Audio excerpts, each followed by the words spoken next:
it's a great privilege to have been invited to offer my thoughts today about Lubaina's practice, especially with Lubaina in the audience and with Griselda in the audience as well.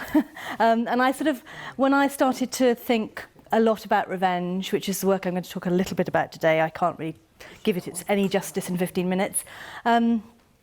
But when I first started to sort of research and think about revenge as a series, as a sort of poetics, and what it sort of signified to me and how I read it, and then my decision to sort of share those thoughts, I was very much picking up a baton that Jane and Deborah and Griselda had already sort of started, if you like. I wanted to pick that baton up and sort of run with their sort of interpretive analyses of the work. And think about how one can think about this work art historically.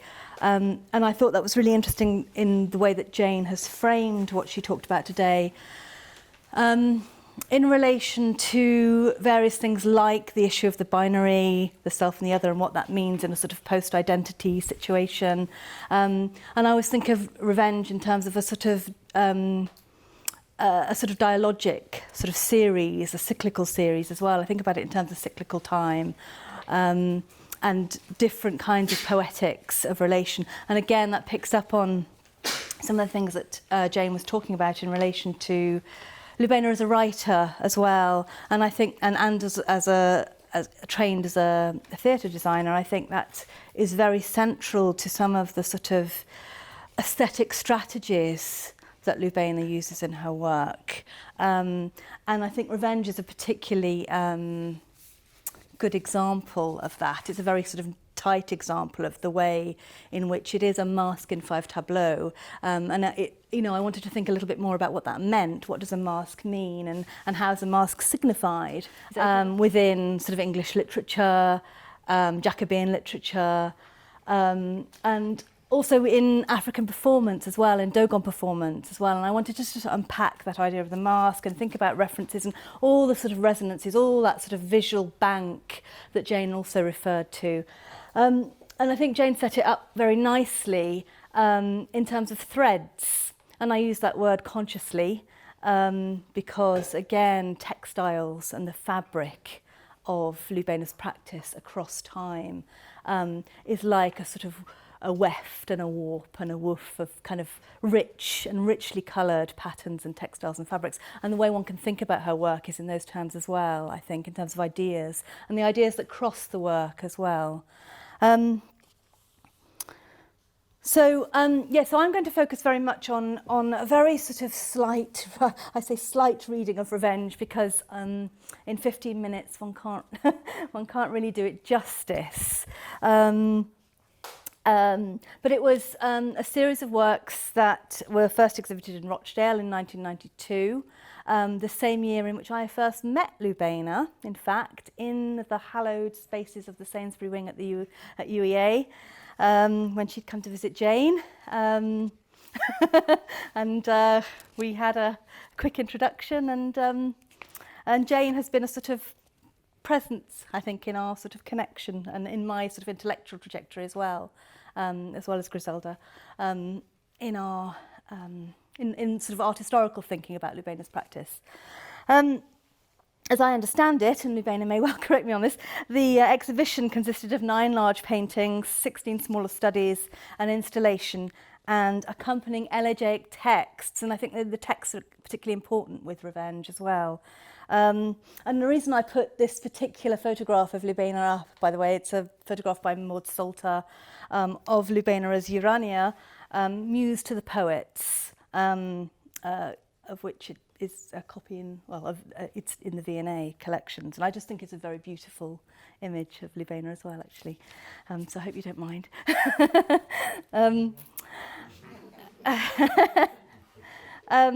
So read collectively, the paintings, studies, installations and writings that constitute Revenge continue to offer a powerful set of propositions for Black women's present, future and continuing agency in the post-colonial West. But they're set against the violent legacies, or the legacies of the violent colonial pasts of enslaved African ancestors. And paintings and texts and scripts constitute the warp and the woof of the rich historical tapestry in which sails, ropes, cloths, highly coloured fabrics, tents, canopies, flags, patterns, rugs and textiles operate literally and metaphorically to activate multiple meanings from within the formal structures of the object and the text. And I'm just going to skip forward a minute to a sort of my sort of attempt at a sort of overview, which I'll talk about a little bit more in a moment. And I find the series an immensely rich and complex work for its kind of continual metaphorical resonances. And actually, the more one looks at this work and associated works and studies, I've only put a sort of snapshot here, the more it gives. And I think that's the case across Lubaina's practice as well, that it sort of continues to give in terms of what it can afford us as viewers and sort of participants in the strategic project, I think, that Lubaina's practice has constituted across however many decades it is of public practice. So this is the sort of the overview of the pieces that I want to talk about in brief today, and that I go into in much more detail in sort of published work references on the bibliography. And again, as I said, it's kind of picking up the sort of this idea of attending to the work of Black British artists art historically and not necessarily under the sort of remit of identity, but actually, you know, very much in tune with what the Black Artists and Modernism project is about. It's about kind of recuperating a lot of this work and thinking about it visually and aesthetically, and for Lubaina's work, sort of in a painterly and textual way as well. So tableau 1, so there are 5 tableaux in Revenge. And the texts that accompany them, and I don't know if I'll have time to read any of them, they're very beautiful, sort of poetic, evocative, elliptical texts that, although very sparse in their use of vocabulary, cascade with a sort of wealth of resonance in what they're sort of saying. And various of the paintings within the series correspond to different tableaux within it, different sort of the different texts. And a carpet is a sort of corresponding painting to tableau 1, and it seems to stage the initial complexity of the masque as a visual dialogue with modernist abstraction. And in particular, as Jane mentioned, of Matisse's cutouts, I think in particular, and you have sort of visual allusions to the blocks of vibrant colour that are deployed in Matisse's snail, are recalled in carpet. But as in Matisse's work, pure abstraction is actually resisted, which again I think is a very important and interesting strategy in Lubaina's work. Jill Morgan has commented in the catalogue for Revenge from Rochdale that the black women in Revenge sit upon multicoloured overlaid rugs to discuss strategy in their abstract form. And the abstract forms in carpet are figured oppositionally as black and white, symbolic of the entwined colonial histories of Africa and Europe that are being interrogated by the series as a whole, and I think by Lubaina's practices as well. So the vibrant red, the yellow, the pink, the green, the orange and the blue palette is repeated in the rhythm of the colours across the series as a whole. And colour and form are deliberately deployed to belie the impulse to read these canvases, I think, either chronologically or monologically. I don't think they operate like that as a series, which is interesting because we had a study day on the work of Gavin Yantes. Again, we looked at a series of his works. And, you know, I asked him, are they intended as a sort of as a sequential series? Because it wasn't clear. And he said that they were. And I think there's a kind of interesting difference in Lubaina's approach in relation to that, although there are also some interesting sort of resonances between Gavin's work and Lubaina's as well, which I might talk about at the end if I have time. So I think a conception of synchronic and dialogical time is structured through Himid's formal choices across this series. And, you know, by the formal choices, I mean the use of colour, the motifs that are used, and of course also the tableau, which condense some of the works into one sort of tableau as well, which again disrupts the idea that they're being read individually. I think the series is quite important. It's about sort of multivalency, I think, and presence as well.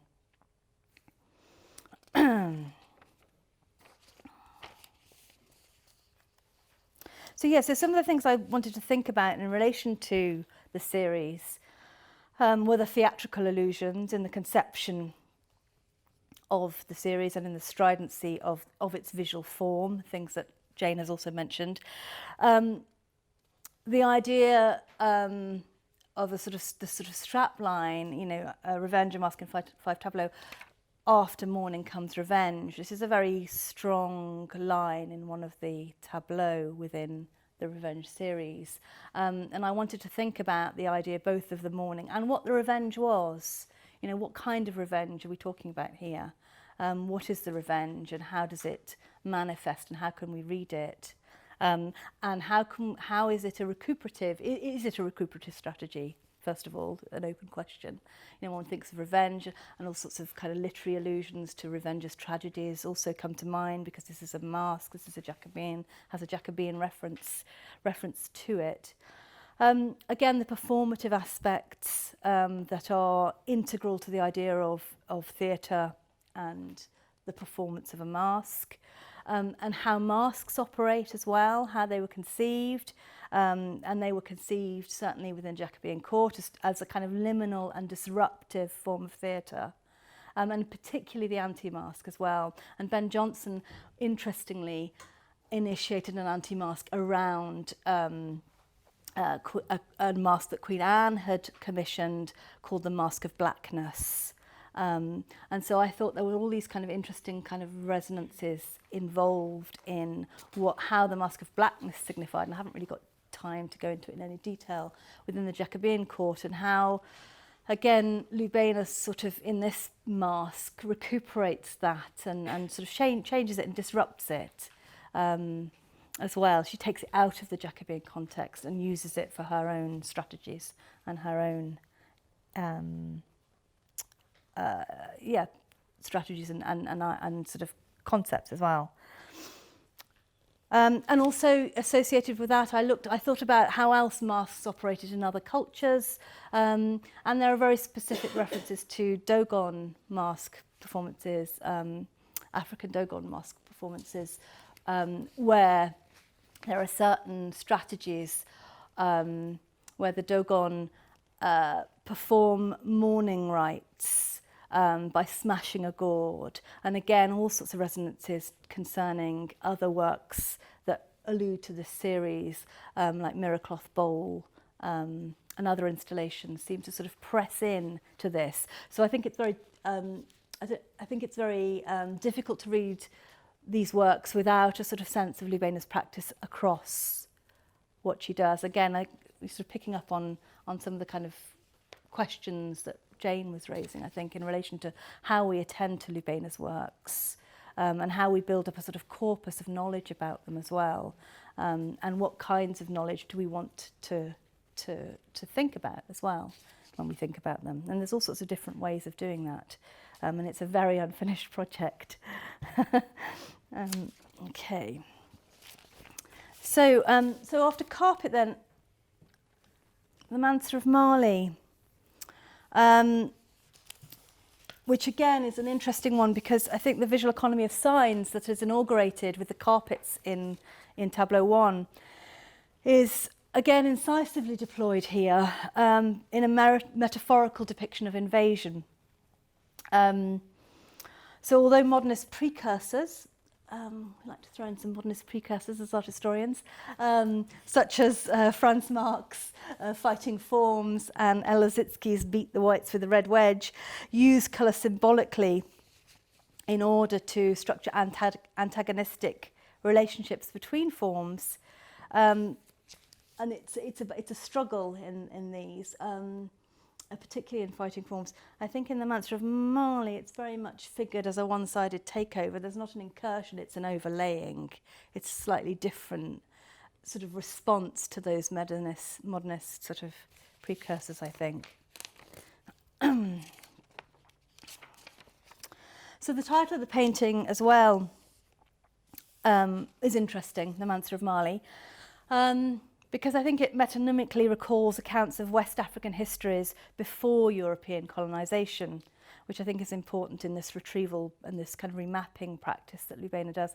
And in particular, the prosperity of the 14th century empire of Mali, which came under the leadership of Mansa Musa in the 1300s. Now, I may be way off track here, but this is how I read the work. And by referencing Mansa Musa, Himid seems to be neither judging nor romanticising Mali's past, which I think is, again, an important thing. There's not this kind of romantic idea of Africa going on here at all. But she's remembering it. And I think memory is another of these strategies that is very central to her practice. And she's remembering it as an example of West African history that was not predetermined by Western colonialism. Because the sort of the Mansa Musa in the 1300s had a great empire, but again it was premised on slavery. So there's kind of different forms of sort of slavery being embedded into this weft of thinking about African history. The colonial assault through which West Africa is subsequently broken is depicted formally through the pictorial structure here, the jutting into the canvas of the different pattern, flowing in on the tide with a Portuguese man of war. Just over here, you paint this little, there's a boat here. The gold ground of the violated canvas bears a grid-like weave in black and red, the gold of Africa, the pattern of its textile traditions and the colour of its people. The red ground of the invading canvas is divided by grid lines of white and pink, the red blood of African people imprisoned within the structures of the European imperial project. And again, this interest in the modernist grid pattern that kind of runs through, it's kind of taken, it's an interesting one, Lubaina's use of the grid, I think, because it's both a reference to perhaps the modernist kind of grid pattern, the sort of Mondrian, etc., but also it's a sort of disruption of it through an allusion, a much stronger, I think, allusion to textiles as well.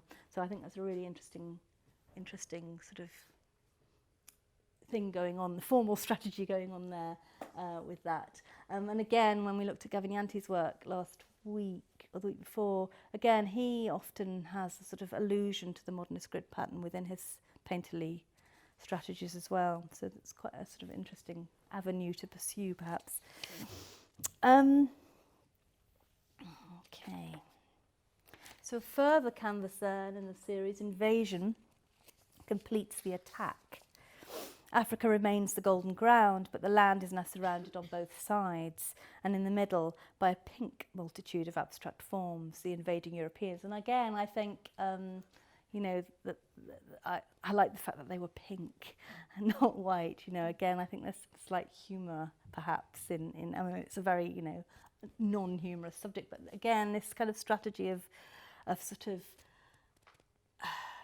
using humour to disrupt sort of disrupt histories and sort of make us stop in our tracks and think about them. And this idea of the multitude as well, quite interesting. So whilst tableau 1 and 2 set the scene of the masque, its mercurial heart, as Jill Morgan calls it, so then this heart is then exposed in the text and accompanying images for tableaus 3 and 4, Memorial to Zong and 10 Studies for a Monument. Works which comprise a poignant visual eulogy to the lost lives of the people enslaved from West Africa in 1781 and then murdered by being thrown overboard the British slave ship, the Zong, for insurance money, you know, for so-called lost cargo. Which was, you know, a very shocking and horrific event. But when Lubaina began painting the works for Revenge in 1991, there was very little widespread public knowledge, understanding, information or remembrance of Zong and its legacies in Britain.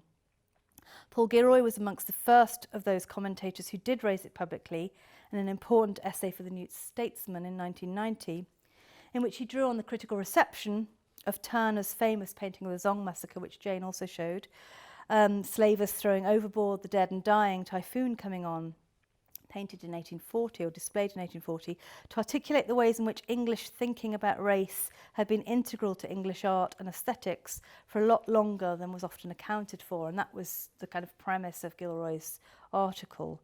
And I won't go into that in detail here, but actually what was interesting about that, it was basically Gilroy's response to Rashid Areen's The Other Story exhibition when he wrote this New Statesman article, and this might be something we want to come back to, whose story and when.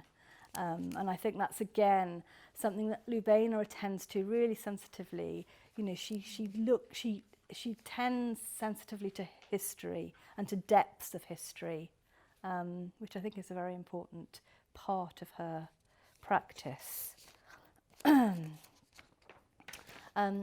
So just quickly to remind you of the Turner.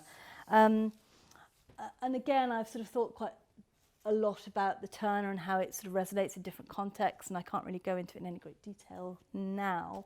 But one of the things that struck me in all the literature about this painting, and also subsequent responses to it in things like Fred de Geer's Feeding the Ghosts, Marcus Wood's Blind Memory, other sort of texts that have responded to it, David Deberdine's poem Turner, is that the focus is often always on the leg, the disembodied leg here being eaten by sharks, which Fred de Geer identifies as a female leg. And again, if you read the sort of footnotes of the scholarship, there's lots of tussle about whether it's a female leg and how he knows, and all sorts of the in-depth debate around the leg.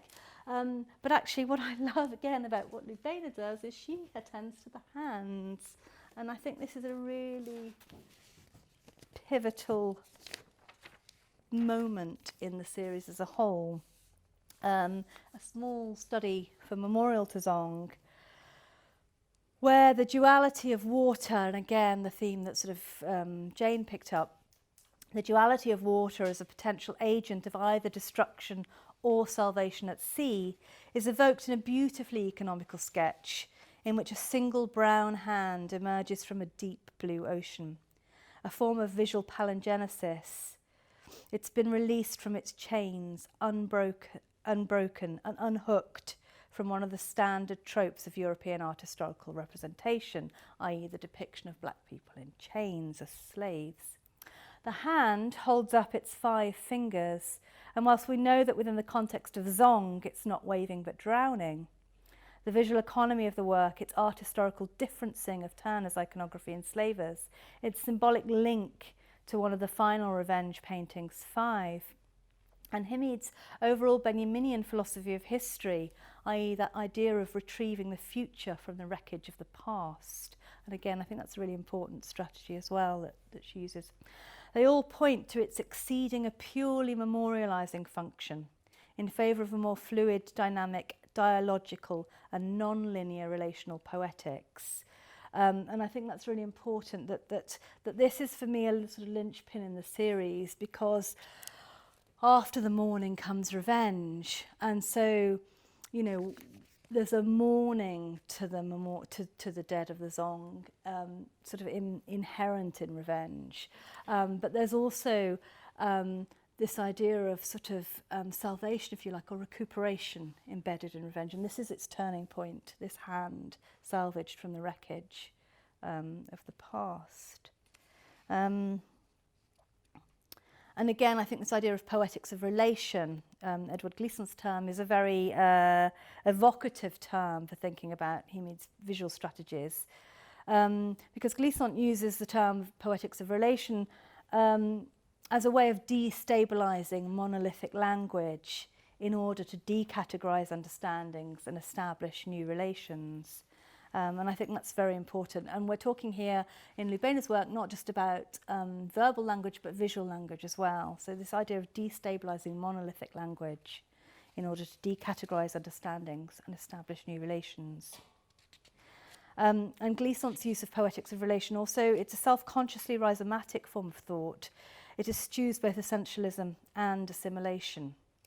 It's concerned instead with the historical contingency of encounters between cultures and the potential of poetics as a transformative mode of history. And again, I think that's a really sort of key idea in relation to thinking about the poetics of Lubaina's work across her practices, not just in revenge.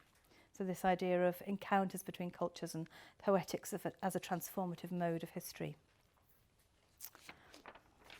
So in Ankle Deep then, and this is just one of the final of the tableau, the texts that accompany the series as a whole. But the tableau goes, two women standing ankle deep behind banners in front of cloths, shredding maps, fragments float away. Two women sit in a small boat, tearing up navigation charts. How many died crossing the water? Two women sit in a theatre box, ripping up maps. Can the past be replayed? Two women sit at dinner, forming a strategy. Can the future be different, better? Two women sit on rugs, reliving history and planning the future. Magic carpet fly. And again, I love the way that the text comes right back to the beginning. It comes cyclically back to carpet in number one. So it doesn't just stop, it's kind of a constant sort of cycle of time and history, I think. So in Ankle Deep then, two women have been washed ashore from the ruins of history. And so they now shred and scatter the colonial maps of the past before searching for new robes and debating new directions. And again, this idea of looking for new robes, again, seems to sort of evoke other works within Lubaina's practice, like New Robes for Marshulan and Cloth Mirror Bowl as well. So again, there's a constant pressing, I think, of other works, and I think the works demand that we think about her practice across time and not just in sort of historical isolation, I think. So in between the two, my heart is balanced. The ankle-deep women, the dramatis personae inhabited by Salter and Himid, have donned richly coloured, deeply woven robes, adapted from the wardrobe of Tissot's Portsmouth dockyard, but transformed into the fabric of African textiles as they navigate their small boat and continue to shred their charts until water and maps are finally left behind and a new narrative can begin. And I think that's quite an interesting point as well. You know, when Jane was talking about the water in Plan B, it's water seen from the land. In Revenge, we have the water being crossed, and crossed in different ways. Crossed as part of the kind of murderous campaigns of European colonialism, but crossed as a recuperative strategy here by two women. So Act 1, no maps, sees our heroines ousting Renoir, Cassatt and Morisot from their loges and gazing at the empty stage before them, waiting perhaps for a new post-revenge mask to unfold, perhaps. And I love the way that Himid and Salter hijack the spaces of masculine urban modernity, whilst also nodding in the direction of their white female precursors, but temporarily and necessarily ousting them to place themselves in the frame. And Griselda discusses this in a lot more detail in Differencing the Canon, in very rich detail as well, that whole sort of nod to that sort of modernist tradition that Lubaina is making here.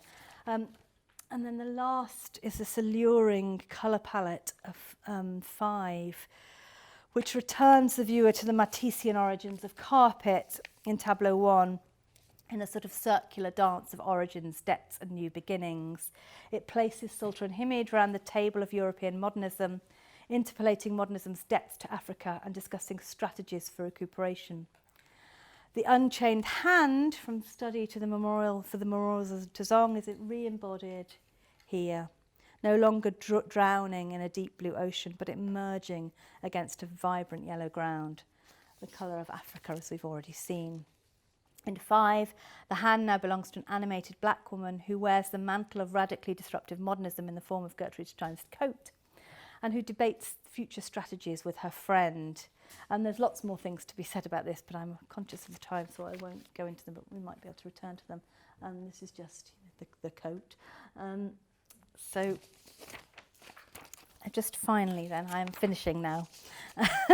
My research into the visual resonances of Lubaina Himid's Revenge continues to take me on a visually, culturally and historically rich journey, of which I can only merely scratch the surface today. What I hope my research does, though, is to continue the dialogue with Himid's work in the present. My intention is a politically motivated one, designed to contribute to the existing but yet still relatively small corpus of feminist art historical writing about the visual and aesthetic legacies of artworks produced by Black and Asian women artists who've been active in Britain since the 1980s, but whose contributions to the remapping of British art histories during the last 30 years are still only just being realised.